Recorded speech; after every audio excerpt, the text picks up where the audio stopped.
अस्सलाम वालेकुम व्यूअर्स, मेरा नाम महरोज़ काज़मी है। मैं लेटेस्ट वीडियो के साथ दोबारा आपकी खिदमत में हाज़िर हूँ।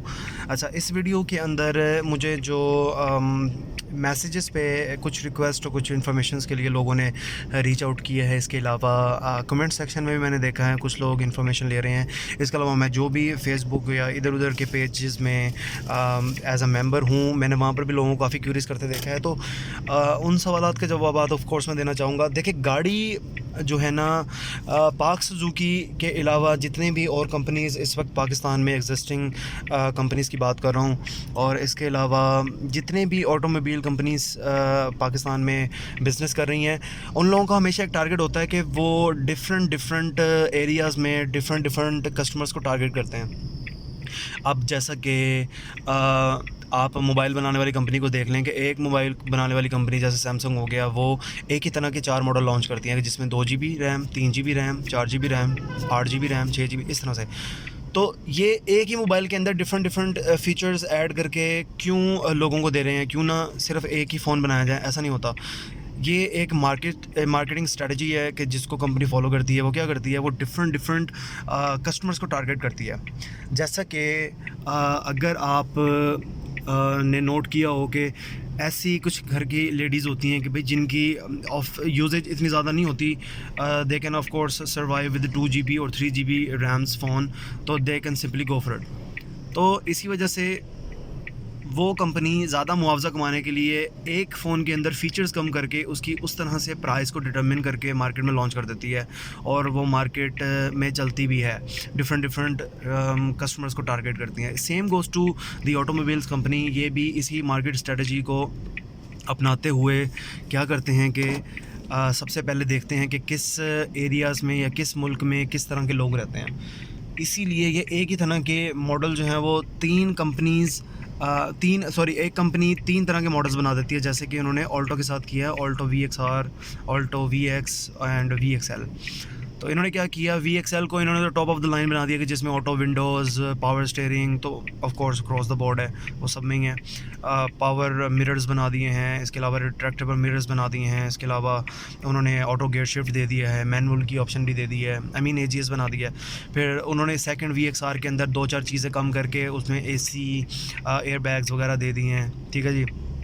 फिर उन्होंने देखा कि भाई ऐसा भी कोई कस्टमर हो सकते हैं कि जिनको VXR और VXL ना लेनी हो, और ऐसे कस्टमर जिनकी बेसिक रिक्वायरमेंट AC और एयरबैग्स ना हो, तो उनका क्या किया जाए? तो फिर वो क्या करते हैं, वो VX लॉन्च कर देते हैं कि ऐसे कस्टमर्स को भी टारगेट करते हैं कि जिनकी ये दोनों रिक्वायरमेंट नहीं है, और वो उसकी प्राइस थोड़ी सी कम करके मज़ीद जो है वो अपने यूनिट सेल करने के लिए लगा देते हैं। अब यही वजह है कि आपने देखा होगा कि मार्केट में जो है वो VX भी बिकती है। क्यों? क्योंकि वो लोग हैं कि जिनकी AC प्रेफरेंस नहीं है, एयरबैग्स प्रेफरेंस नहीं है, इस वजह से वो बिकती भी है। अब कंपनी अगर 2.5-3 लाख रुपए एक गाड़ी में कम करके उसको बेच के फिर भी मुनाफा कमा रही है, तो क्यों ना वो ये काम करे। इसी तरह अगर वो VXR और VXL ही लॉन्च करती, तो VX लेने वाले जो लोग हैं जिनके पास बजट कम है, जो बजट लेके प्रॉपर निकले हैं और उनके पास गाड़ी नहीं है, तो वो कुछ भी ना ले सकते। इस तरह उनके मैक्सिमम यूनिट सेल ना होता है। इसी तरह उन्होंने इसीलिए इसी मार्केट स्ट्रेटजी को अपनाते हैं उन्होंने VX भी मार्केट में लॉन्च किया, ताकि वो मैक्सिमम अपना जो है वो यूनिट सेल करके मुआवजा कमा सकें। तो अब चूँकि जितने भी डीलरशिप यहाँ पर पाक सुजुकी के हैं, वो डीलरशिप रिस्ट्रिक्टेड होते हैं। हर मंथ एक स्पेसिफ़िक गाड़ियाँ ही वो जनाब साहब अपनी जो है वो लोड करवा सकते हैं, या अपनी उन गाड़ियों की बुकिंग ले सकते हैं। तो हर डीलरशिप का एक उस पर कोटा होता है। तो अगर क्योंकि हर बंदा ही 150, 200 गाड़ियाँ बुक करना शुरू करता है, तो कंपनी के लिए बहुत मुश्किल हो जाता है विदिन 2 मंथ्स वो गाड़ियाँ बनवा के, उन यूनिट को बनवा के आगे रिस्पेक्टिव अपने जो है वो डीलरशिप पे ट्रांसफ़र करना बहुत मुश्किल हो जाता है। इसी वजह से वो क्या करते हैं, वो मंथली टारगेट्स देते हैं, और वो देखते हैं कि हमारी जो इस वक्त प्रोडक्शन लाइन है उसके मैक्सिमम कितने यूनिट्स प्रोड्यूस कर सकती है पर डे। उसके हिसाब से वो उसको क्या नाम है इसका, पहले से ही इनिशियल जजमेंट के साथ वो अपनी जो है वो मार्केट में लॉन्च कर देते हैं गाड़ी। अब चूँकि ये जो आपका VXL और VXR हैं, ये चूँकि ऐसी गाड़ियाँ हैं जो कि इनको बहुत ज़्यादा मुआवज़ा देती हैं, ज़ाहिर है ऑफ कोर्स इस पे बहुत ज़्यादा कमाते हैं, तो इसका कोटा हमेशा ज़्यादा ही होता है उनके पास। और डीलरशिप असल में ये मिली भगत होती हैं सारों की, इन लोगों को पता होता है।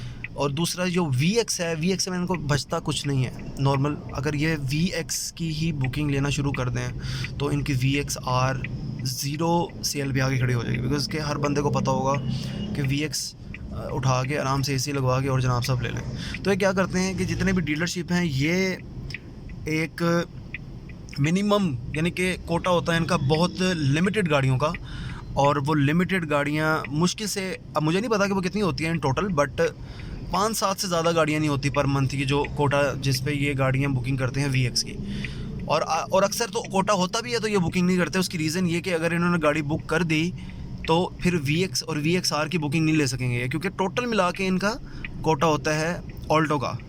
तो ये क्या करते हैं कि मैक्सिमम VXR और VXL को ही जो है बुक करने की कोशिश करते हैं ताकि इनको ज़्यादा मुआवजा मिले। VX में इनको बचता कुछ नहीं है। इसी वजह से हमारे जितने भी भाई आजकल जो है वो इधर उधर ढूंढते फिर रहे हैं, जिनको गाड़ी बिल्कुल भी नहीं मिल रही और वो बुकिंग के लिए जो है वो बेचारे परेशान फिर रहे हैं। तो वो इसी वजह से ही फिर रहे हैं कि ये अपना जो है वो इसकी जो बुकिंग कोटा है वो आप लोगों को देते नहीं हैं। तो बेस्ट तरीक़ाकार भाई जो मैंने ढूंढा है वो ये है कि जितने भी ये बड़े बड़े शहरों के लोग हैं, जिस तरह लाहौर, फैसलाबाद, कराची, इसके अलावा और भी क्या नाम है इसका, मुल्तान हो गया, इसके अलावा और बड़े बड़े जो शहर हैं, यहाँ पर इन कंपनी के अपने सुजुकी के अपने जो हैं वो बुकिंग ऑफिसेज़ मौजूद हैं। जो कि लाहौर में, अगर लाहौर से कोई भाई हैं तो उनको मैं बता दूं कि ये हमारा क्या नाम है इसका, फोर्ट्रेस स्टेडियम के अंदर एक बुकिंग ऑफिस है। असल में वो बुकिंग ऑफिस डायरेक्ट कंपनी का होता है। अगर तो कंपनी VX की बुकिंग ले रही है तो कोई भी शख्स उस ऑफ़िस में आपको बुकिंग देने से इनकार नहीं कर सकता। हाँ, डीलरशिप तो ज़रूर करेंगे इनकार, क्योंकि मैंने जैसा कि बताया कि उन्होंने मतलब मैक्सिमम मुआवजा हासिल करना होता है, कमाना होता है, तो इस वजह से वो आपके साथ इस मामले में ज़रूर खेलेंगे। लेकिन अगर बुकिंग कंपनी ले रही है VX की तो आपको VX की बुकिंग सिर्फ़ और सिर्फ जो है वो इसके बुकिंग ऑफिस से ही मिलेगी, बग़ैर किसी हसल के। अगर आपने बहुत ज़्यादा जो है वो डीलरशिप घूम ली हैं और वो कह रहे हैं जी VX की बुकिंग बंद है, VX की बुकिंग नहीं ले रहे, तो आप लोगों ने उनकी बातों पे यकीन नहीं करना। आप डायरेक्टली रीच आउट करें इसके बुकिंग ऑफिस पे, बुकिंग ऑफिस सर्च करें, बुकिंग ऑफिस जाके आप बुकिंग करवा सकते हैं विदाउट हैसल। वो गाड़ी डिलीवर नहीं करते, वो क्या करते हैं, वो आपकी बुकिंग ले लेते हैं, आपसे पे ऑर्डर कलेक्ट कर लेते हैं, और पे ऑर्डर कलेक्ट करने के बाद वो आपको आपकी करीबी डीलरशिप पे फोर्सली ट्रांसफ़र कर देते हैं कि जी उस डीलरशिप की ज़िम्मेदारी लगा देते हैं कि वो आपको गाड़ी डिलीवर करे। अब चाहे उस डीलरशिप की बुकिंग कोटा हो या ना हो, गाड़ी उसने आपको डिलीवरी देनी है हर हाल में। और ये एक बहुत ही अच्छा और स्टैंडर्ड प्रोसीजर है to get VX on time. मैंने भी यही तरीका का इस्तेमाल किया था, और जितने भी भाई जिनको अभी मसला हो रहा है और VX उनको नहीं मिल रही बुकिंग पे, मेरा आपसे जो है वो सजेशन है मेरी आपके लिए, और मुझे आपसे ऑफ कोर्स ये एक बहुत अच्छा एक एक्सपीरियंस मैं अपने साथ आपके साथ शेयर करूँ जो मैंने एक्सपीरियंस किया सो फार। तो आप ज़रूर बुकिंग ऑफिस से रब्ता करें, आपको ज़रूर वहाँ पर बुकिंग मिलेगी, चाहे दुनिया में कहीं भी ना हो रही हो।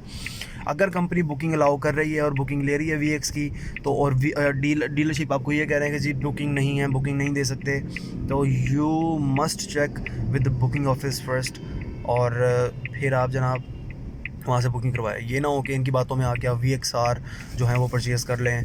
अगर आपकी प्रेफरेंसेस में VXR है देन गो फॉर इट।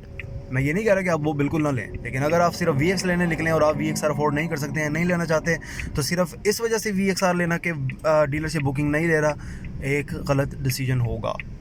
तो हमेशा गाड़ी की, किसी भी गाड़ी की बुकिंग लेनी हो तो आप उसके ओरिजिनल बुकिंग ऑफिस से रब्ता करें before you make any decision और चेंज एनी डिसीजन। तो इंशाल्लाह ताला मुझे उम्मीद है कि बहुत से दोस्तों को इस वीडियो में अपने कंसर्न के मुताबिक सवालात के जवाब मिल गए होंगे। इसके अलावा भी अगर आपको कोई सवाल है या जवाब आपको चाहिए, किसी भी मुतल्लिक कोई एक्सपीरियंस आपको मेरा एक्सपीरियंस चाहिए हो, या कोई ऐसी चीज़ जो आपको तंग कर रही हो, या फिर आप किसी मसले में हो, then please do contact me and I of course answer you whatever the questions you have. और मैं भी कोशिश करूँगा कि मैं आपको बेहतर तौर पे गाइड कर सकूँ उस मामले में। तो तब तक अपना ख्याल रखिएगा। मैं नेक्स्ट वीडियो के अंदर इंशाल्लाह मज़ीद इन्फॉर्मेटिव वीडियो लेके आऊँगा आप लोगों की खिदमत में, और तब तक के लिए इजाज़त दीजिएगा। अगर आपने मेरा चैनल सब्सक्राइब नहीं किया तो प्लीज़ सब्सक्राइब करके बेल आइकन को क्लिक करें ताकि नेक्स्ट लेटेस्ट अपडेटेड वीडियो आपको रिसीव हो सके इन टाइमली मैनर्स। और आप इसको, अगर आपको ये इन्फॉर्मेशन यूज़फुल लगी, please do like it. Thank you so much for your support. अल्लाह हाफ़िज़।